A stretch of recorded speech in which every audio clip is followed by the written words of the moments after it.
everyone, welcome back to another episode of In Touch with Steve Cherundolo. Steve and I were laughing a little bit because we've made it all the way to 28 episodes, and I think it's one, because we had fun, but two, we can't actually believe we made 28 episodes. Sure we can. We didn't just make it. We got here in style. We did get here in style. One of those episodes was a best of, which came out a couple weeks ago, but this is it, ladies and gentlemen. This will be the last In Touch with Steve Cherundolo for the regular season, but what better time to join you than after winning the Supporters Shield? So I want to ask you a question about you, but also about the coaching staff, because you did shout them out and say how important they were. You said, you're like, I just go out there, these guys do the coaching. I thought that was a touching moment.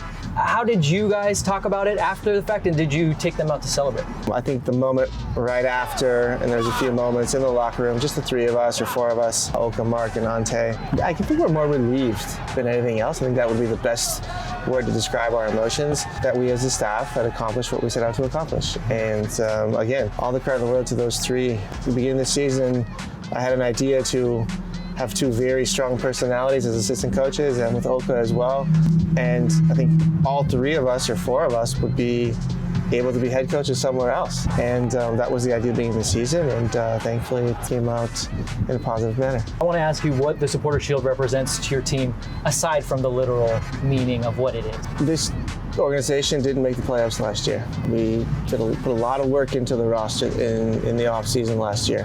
Had a good start to the season, but to be able to continue that and to build on what we had already kind of solidified, that is what to me this means.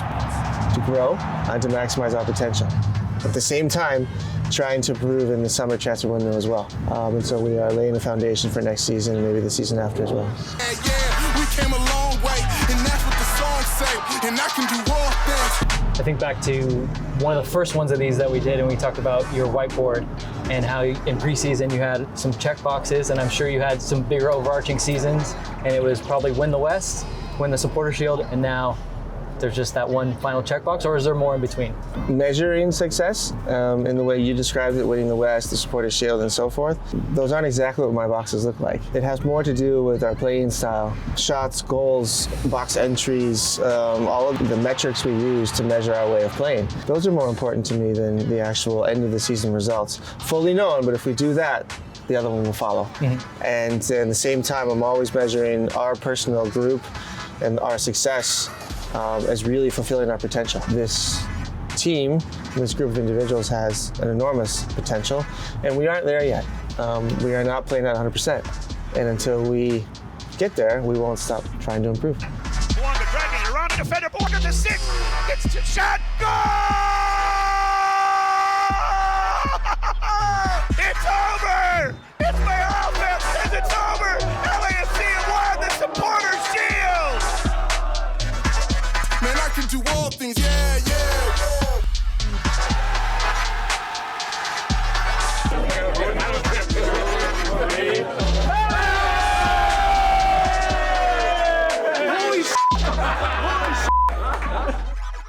We'll move on now to a little bit of fun. The theme of this will be some of your things that you're proud of, great accomplishments in other parts of your life, because that's really why we do this show, is to learn a little bit more about Steve on and off the pitch. I have some soccer questions for you to get started with, to get you in the mode, but we do want to learn some things that you're proud of in your life outside of this, because we know that you're proud of the Supporter Shield, but there's still another level to go. Mm-hmm. So I'll start with an easy one.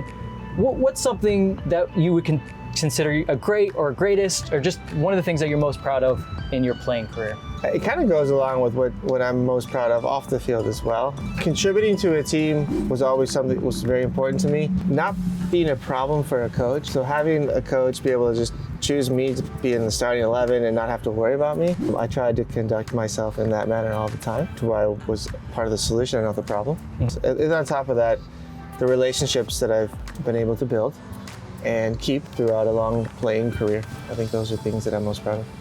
What about specifically with the U.S. national team? You are a U.S. Soccer Hall of Famer. What's your proudest moment with the U.S. national team? I'd say if I had to make one moment, it would be 2010 World Cup. That last minute goal beating Algeria and progressing into the next round and finishing in first in our group. But for me personally, it was also about the core of that team was my generation of players. And so it was kind of our turn to lead the team as the older veterans. And, guys like Carlos and Tim and Jaden Merritt. Carlos and Tim I had played with since the under 18 national team. So it was nice to go through all of the teams with those two and then move forward and continue and kind of leave the national team in a better way. Let's move on to your personal life. This isn't something that I know it's very important to you. What, as a dad, what's been your proudest? Yeah, becoming a dad and then now seeing my girls grow up, having my hand in, which is a very small one compared to Mandy, developing and helping create two good people for our world. I think both my daughters have amazing little hearts and they are genuinely good people.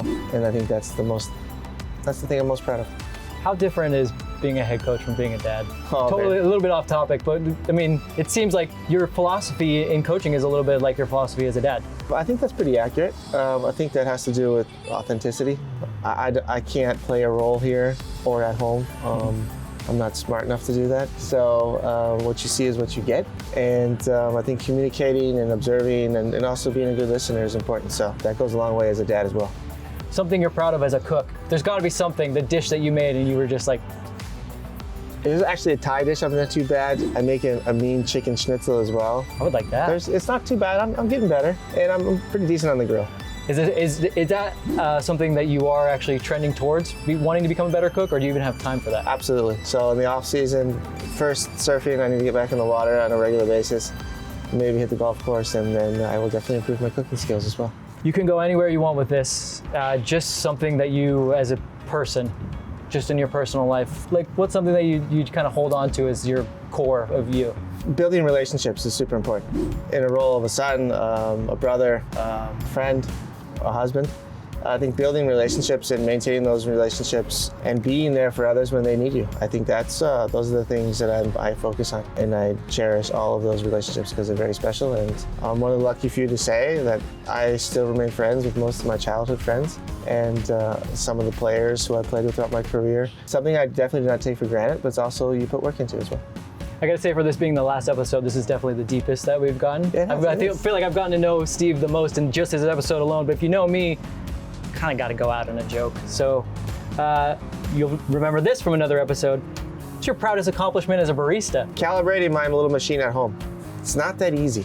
No. And so why is that? Well, you have to find the right temperature, the right amount of pressure, according to how well or how finely you grind your bean. And also the roast. Yeah, when we say calibrate, like, are you custom? Are you getting in the guts? Yes, you turn the screw a little bit to make it a little hotter, a little not so hot, turn up the pressure. And it's always changing. You kind of have to change it every day. So it's finding that right mix to where the coffee is not bitter, has flavor, and has a little bit of cream on top. So maybe that would be my proudest barista moment. Okay, that's fair. I mean, I wouldn't, those machines are expensive. I wouldn't then just pop off the hood and start getting into it. Yeah. So if you have the confidence to do that, I'd say that's a pretty proud moment. What would be a proud moment for me for next season is to get a coffee from that machine. So at some point, I'll have to work my way to that level of trust with Steve Cherundolo. But that's it, man. Regular season, 28 episodes. I just want to say thank you to you. This has been a lot of fun. I don't think there's very many coaches in MLS that would allow us to do this, and not very many coaches that would be winning the Supporter Shield while doing it. I don't know how difficult or easy this was for you, but the fact that you were willing to let us in every week means a lot. Pleasure's all mine. Great. Well, there he is, Steve Cherundolo. That'll wrap up our first season of In Touch with Steve Cherundolo, but hopefully we'll be back next year, and then maybe a surprise in playoffs, who knows, but always stay tuned to LAFC and LAFC's YouTube channel to find out. I'm Vince, that's Steve. We'll see you guys next time.